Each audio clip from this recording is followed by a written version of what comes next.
హెడయ్యా, ఎన్నిసార్లు మమ్మల్ని జడ్జి గారి దగ్గర నిలబెట్టి దెబ్బతిన్నారు. ఎన్నో యదో పనులు చేసి ఎస్ అయ్యాం. ఇదొక లెక్క. అది మ్యాటర్ కాదురా, ఇప్పుడు జరగబోయేది మ్యాటర్. ఆ బాంబు అమ్మాడు చూడు, వాడికి శిక్ష తక్కువే. ఆ బాంబుకి బ్యాటరీ ఇచ్చాడు చూడు, వాడికి జీవిత ఖైదు అనమాట. మీ ఇద్దరికి జీవితకైతే గ్యారంటీరా. ఏంటి మామ వీడు లైఫ్ గిఫ్ అని భయపెట్టేస్తున్నాడు. ఏదైనా పెద్ద తప్పు చేసి దొరికిపోయినా పర్లేదు, ఒక దొంగతనం చేసి ఓసలా కట్టమంటే ఏం బాగుంటుందిరా? బరువు పోదు. సరే ఉండు.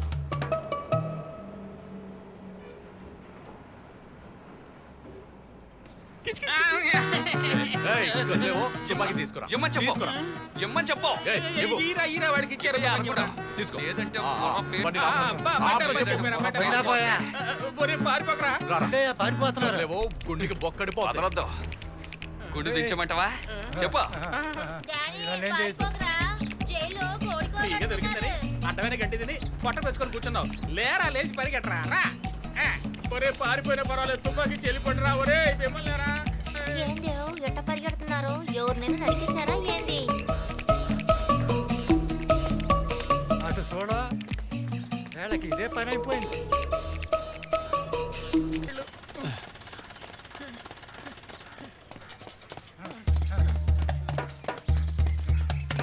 ఏంటి పోలీసులు పారిపోతున్నారు?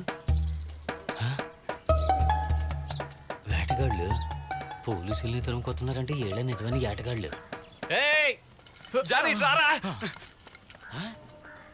వీళ్ళు పోలీసులు చంపి జైలుకి వెళ్ళారంటే మన పని చెడిపోద్ది. వీళ్ళని మాయ చేసి తీసుకెళ్ళాలి. తుపాకీ అయిన స్టేషన్ లో మన సమాధానం చెప్పుకోవాలి కదా. ఏం చేయాలో అర్థం కావట్లేదయ్యా. అవునయ్యా. అయ్యా ఇటు ఏమన్నా అయ్యా, ఇటు పోండి, పోండి. కుర్రోళ్ళు ఏమన్నా? ఇటు పారిపోండి.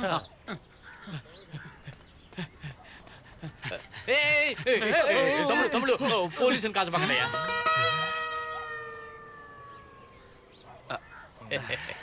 తమ్ముళ్ళు, మీలాంటి ఏటగాళ్ళకి కోపం రావడం సహజమే.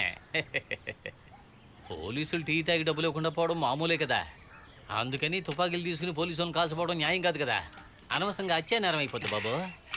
రే, పోలీసుల కంటే అడవి కుక్కలు ఎంతో నయ్యనరా. కుక్కలొస్తే ఏం చెయ్యాలో నేను చెప్తా. నేను కుక్కల్లో 2 రకాలు ఉన్నాయి. ఒకటి టెర్రర్, రెండోది సాఫ్ట్. టెర్రర్గా ఉన్నది వేస్ట్, పొంగుని రాయితీగానే పారిపోద్ది.